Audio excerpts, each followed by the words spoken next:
जो चीज हम अपनी बुद्धि से नहीं पा लेते, अपनी ताकत से नहीं पा लेते हैं, हम वो परमात्मा से, मालिक से मांगते हैं।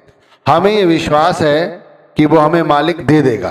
और देख लो, इसीलिए हम लोग परमात्मा के आगे हाथ जोड़ते हैं, उनसे विनती करते हैं, प्रार्थना करते हैं कि हमारा अमुक काम बना दो। देख लो, मांगने के लिए लोग कहाँ कहाँ तक नहीं पहुंच जाते। जिन लोगों को जैसा समझाया जाता है हम वैसे ही वहां पहुंच जाते हैं, चाहे वो धर्म स्थल कितनी ही दूर क्यों ना हो। अब मैं ये कहता हूं कि यदि हम सही तरह से प्रार्थना करें, विनती करें, तो हमें सब कुछ मिल जाएगा और हमें इतना भटकने की आवश्यकता नहीं है। जो हम मांगने के लिए कहीं और जाते हैं, हम सोचते हैं कि मालिक वहां पर हमारी फरियाद सुन लेगा, जो शायद यहां से उसे सुनाई नहीं पड़ रही है। हम भक्ति क्यों करते हैं? हम भक्ति करते हैं कि हमारी आवश्यकताएं, हमारी इच्छाएं, हमारी मनोकामनाएं पूरी हो जाएं। फिर चाहे वो बाहरी भक्ति हो या आंतरिक भक्ति, सभी की कुछ ना कुछ अभिलाषाएं, इच्छाएं हैं, इसीलिए हम भक्ति करते हैं। अब हमारी जो इच्छाएं हैं, जो अभिलाषाएं हैं, वो हम मालिक के आगे कैसे रखें? क्या हमें पता है कि सही तरीका क्या है मालिक से मांगने का, प्रार्थना करने का, विनती करने का? यदि ये विश्वास है कि उस जगह जाओ जहां पर वो मालिक का धर्म स्थल है, जहां उस गुरु का वो डेरा है, वहां जाकर मांगोगे तो मर्याद पूरी होगी, तो ये गलत है। ऐसा नहीं है। एक तरफ कहते हैं कि मालिक जानी जान है, वो सब कुछ जानता है, वो मालिक हर जगह रहता है, और एक तरफ उस मालिक के वहां पहुंचने की कोशिश करते हैं जहां उसका धर्म स्थल है। तो क्या मालिक हमारी वो बात वहां नहीं सुन सकता? तो आज ये बहुत महत्वपूर्ण प्रसंग है, क्योंकि हम जो भी भक्ति करें, चाहे अंतर्मुख भक्ति करें या बहिर्मुखी भक्ति करें, हम जो भी भक्ति करें, हम सब की कोई ना कोई इच्छा है। चाहे भक्ति करते हुए शुरू में ही हम अपनी प्रार्थनाएं लेके, अपनी जो इच्छाएं लेकर बैठ जाते हैं और मालिक को सुनाने लगते हैं, या बहुत सारे लोग भक्ति करने के बाद अपनी बात मालिक तक पहुंचाने की कोशिश करते हैं। सही तरीका क्या है, आज मैं वो बताने की कोशिश कर रहा हूं। विनती और प्रार्थना तीन तरह से की जाती है। पहली जो प्रार्थना है, वो जैसे धर्म पुस्तकों में लिखा गया है, प्रार्थना लिखी गई है, वैसे हम लोग करते हैं। जैसे जैसे उसमें लिखा होता है, हम वैसे वैसे वो बातें दोहराते हैं, साथ साथ थोड़ी बहुत अपनी बातें भी जोड़ते चले जाते हैं। तो ये पहली प्रार्थना हुई। और दूसरी प्रार्थना जो हम हृदय के द्वारा प्रार्थना करते हैं। अब इसमें और उसमें क्या अंतर है? देखो, लिखी हुई प्रार्थना तो ऐसे समझो जैसे हमने कुछ पढ़ा और बोल दिया, उसमें भावनाएं नहीं आती। जब तक भावनाएं नहीं आएंगी तब तक प्रार्थना वो तो रटी रटाई है, कुछ दिनों में वो रट जाती है, तो हम बार बार वही दोहराते हैं। अगर इस तरह की प्रार्थना करते हो तो वो बेकार है, क्योंकि सच्ची प्रार्थना जो है उसमें भाव का आना आवश्यक है। तो जैसे बताया, हृदय के द्वारा प्रार्थना करना, इसमें क्या होता है, इसमें शब्दों द्वारा प्रार्थना नहीं की जाती। जैसे हम बात मालिक से कहते हैं ना, बोलते हैं, वो बोलने की आवश्यकता नहीं होती, केवल हृदय बोलता है, मन बोलता है और अपनी बात मालिक को बताते हैं। इसमें हमारे अंदर भाव भी होते हैं। अब ये प्रार्थना कैसे की जाती है?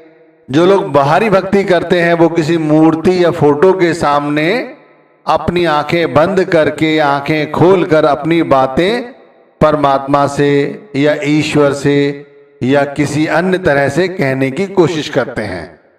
बहुत से लोग जो गुरु भक्ति करते हैं, वो आंख बंद करके ध्यान में गुरु के स्वरूप को लाकर, क्यों गुरु को, क्यों परमात्मा को क्यों नहीं? तो क्योंकि हमने परमात्मा को देखा नहीं है, हमने केवल गुरु को देखा है। तो हम गुरु को जानते हैं, कहते हैं वो कुल मालिक महापुरुषों से ऊपर है, वो जो कुल मालिक है। लेकिन जो गुरु है, गुरु के अंदर वो साक्षात प्रकट है। तो गुरु का ध्यान करके, जैसे हमने नाम का सुमिरन किया, जो भी भक्ति की, भक्ति के बाद अपने ध्यान में गुरु के स्वरूप के साथ जुड़कर अपनी जो भी फरियाद है, जो भी इच्छा है, वो उनके सामने प्रस्तुत की।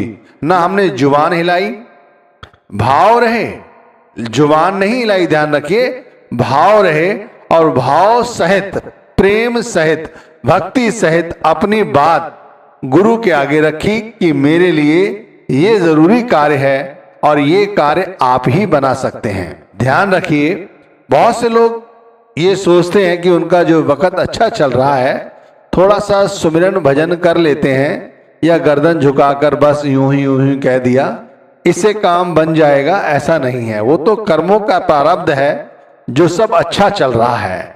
मैं कहता हूं अच्छा भी चल रहा है, तब भी गुरु का धन्यवाद, परमात्मा का धन्यवाद करना तो बनता ही है। भक्ति करते हैं और हमें कुछ नहीं चाहिए, फिर भी उस परमात्मा का हृदय से, भक्ति भाव से धन्यवाद करना तो बनता ही है। आपने देखा भी होगा, ये सत्य है कि गुरु सत्संग फरमा रहे हों या दर्शन दे रहे हों तो लोग क्या करते हैं, लोगों की अपने गुरु से प्रार्थना करते समय घिघियां बंध जाती हैं, वो रोने लगते हैं, चीखने लगते हैं, उनकी आंखों से आंसू बहने लगते हैं। तो ये प्रार्थना है, ये विनती है।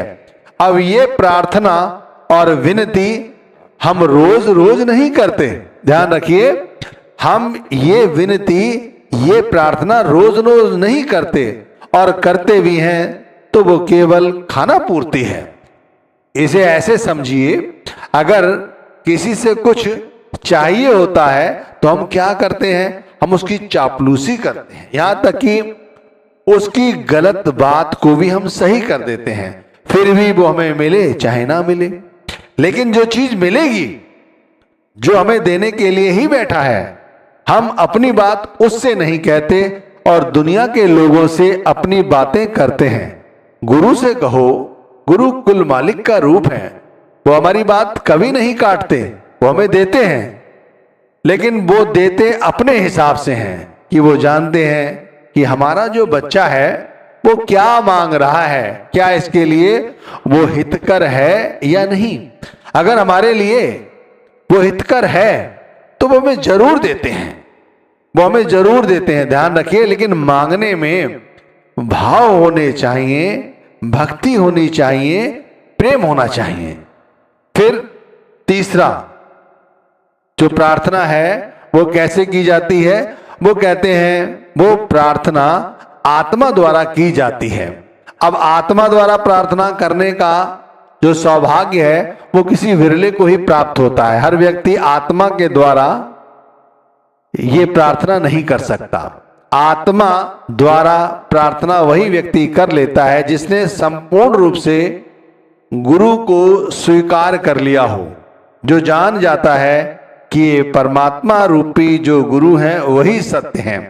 वो परमात्मा से यानी गुरु से कभी भी कोई सांसारिक वस्तु नहीं मांगता, वो तो केवल मोक्ष मांगता है, मोक्ष यानी मुक्ति मांगता है।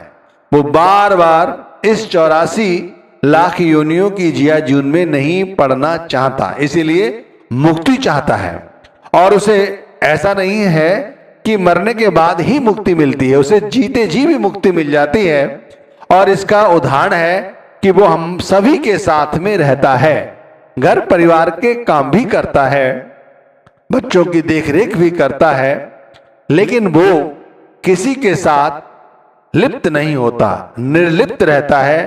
अपना चित्त, अपना हृदय और अपनी आत्मा गुरु नाम में समाहित रखता है। ये तीसरी प्रार्थना हुई। तो पहली प्रार्थना जो बाहरी तौर पर की जाती है, लिखी हुई होती है, उसे दोहराते हैं। दूसरी प्रार्थना जो हृदय द्वारा की जाती है, जिसके अंदर भाव होने अति आवश्यक है। जब भी परमात्मा से, मैं कहता हूं चलो जो लोग नाम का सुमिरन नहीं करते, जो लोग गुरु का सत्संग नहीं सुनते, से केवल नाम दान मिल गया है, नाम का ना सुमिरन करते हैं, न सत्संग सुनते हैं, न सेवा करते हैं, वो कुछ नहीं करते। लेकिन वो नित्य प्रति सुबह उठकर गुरु से हृदय से पूरे भक्ति भाव से गुरु से प्रार्थना करते हैं कि मेरे आप ही सब कुछ हैं। उनके आगे रोते हैं। रोना इतना आसान नहीं है। ये वो झूठे आंसू नहीं हैं जिन्हें देखकर कोई पिघल जाएगा। ये अंतर के आंसू हैं, भावना के आंसू हैं। जो भावना के साथ भक्ति भाव से करुणा रखते हुए गुरु के आगे गुहार करता है, गुरु उसकी भी मनोकामना पूरी कर देते हैं। ध्यान रखिए, एक तरफ भक्ति की लेकिन भाव उत्पन्न नहीं हुए, एक तरफ भक्ति भी नहीं की लेकिन भाव है। क्योंकि भाव, प्रेम, भक्ति ये गुरु को बहुत अति प्रिय है। लेकिन ये वही व्यक्ति कर सकता है जिसके हृदय में प्रेम हो। ध्यान रखिए, प्रेम हो। एक तरफ हम गुरु भक्ति करते हैं लेकिन हमारे हृदय में गुरु प्रेम नहीं है। आप ये कैसे कहेंगे लोग कि गुरु प्रेम नहीं है? अरे जो गुरु से प्रेम करता है वो गुरु की बात का कभी उल्लंघन नहीं करता। जो निषेध कार्य बताए जाते हैं संत मार्ग पर वो कभी वो नहीं करता। तो ये प्रेम है, वो प्रेम करता है। तो ये समझने की कोशिश करें कि यदि नाम की भजन बंदगी नहीं कर पाते कोई बात नहीं, लेकिन गुरु से प्रार्थना जरूर करो। सच्चे हृदय से करो। सुबह करो, दोपहर करो, शाम करो, रात्रि करो। हो सके तो गुरु से मोक्ष मांगो, मुक्ति मांगो, परमात्मा भक्ति मांगो। इस तरह से प्रार्थना की जाती है। अब कहते हैं प्रार्थना कहाँ की जाती है, किस स्थान पर की जाती है? तो इसके लिए किसी भी जगह भटकने की आवश्यकता नहीं है। अंतर के भाव का होना जरूरी है। बड़े प्रेम और प्यार के साथ मालिक से जो चाहे सो मांगो। तीसरी पातशाही ने यह बताया है कि हरि मंदिर ए शरीर है, ज्ञान रतन प्रगट होई। कि प्रार्थना करने के लिए इस शरीर से अच्छा कोई मंदिर नहीं है। इस शरीर के अंदर बैठकर ही उस परमात्मा की प्रार्थना करो। अब किस भाषा में प्रार्थना की जाए? तो उससे प्रार्थना करने के लिए कोई भाषा की जरूरत नहीं है। वो प्रेम की बोली बोलो, वो समझ जाते हैं, वो भावनाओं को जान जाते हैं। इसलिए शब्दों की आवश्यकता नहीं, केवल भावनाओं की आवश्यकता है। अपनी फरियाद रखो, वो जरूर पूरी होगी। हमारे अंदर मैल भरी हुई है। प्रार्थना करने से, भक्ति करने से वो मैल भी धीरे धीरे साफ हो जाती है। जो मलिनता है ना, हमारे मन पर बुरे विचार आते हैं ना, संसार के प्रति क्रोध आता है, लोभ रहता है, अहंकार रहता है, वासना रहती है, ये सब धीरे धीरे प्रार्थना करने से अपने आप धुल जाती हैं। अब पूछते हैं लोग कि प्रार्थना करने का क्या समय होता है? तो भाई जब चाहे तब प्रार्थना करो। लेकिन हम लोग जब ही प्रार्थना करते हैं जब हम पर कोई मुसीबत आती है। वैसे गुरु की याद नहीं आएगी, जब आएगी जब हम पर कोई मुसीबत आती है। बगैर मुसीबत के भी प्रार्थना करो। नाम का थोड़ा बहुत सुमिरन करो, जरूर करो। अगर पूरा वक्त दे सकते हो इससे अच्छी तो कोई बात है ही नहीं। बहनों और भाइयों, जब भी नाम का सुमिरन करो उसके बाद थोड़ी देर अपने आप को एकांत चित्त होकर स्वतंत्र रूप से पूरे भक्ति भाव के साथ गुरु के आगे अपनी फरियाद रखो। हृदय से बोलो, जो चाहिए वो बोलो। गुरु देने ही वाला है, सब कुछ हमें देने के लिए ही बैठा है। वो हमारी बात ऐसे सुनता है जैसे कुल मालिक सुनता है, और फिर पता नहीं कैसे वो सारे कार्य भी पूरे हो जाते हैं। देख लो, ये चमत्कार है। लोग कहते हैं गुरु चमत्कार नहीं करते। मैं कहता हूं चमत्कार करते हैं।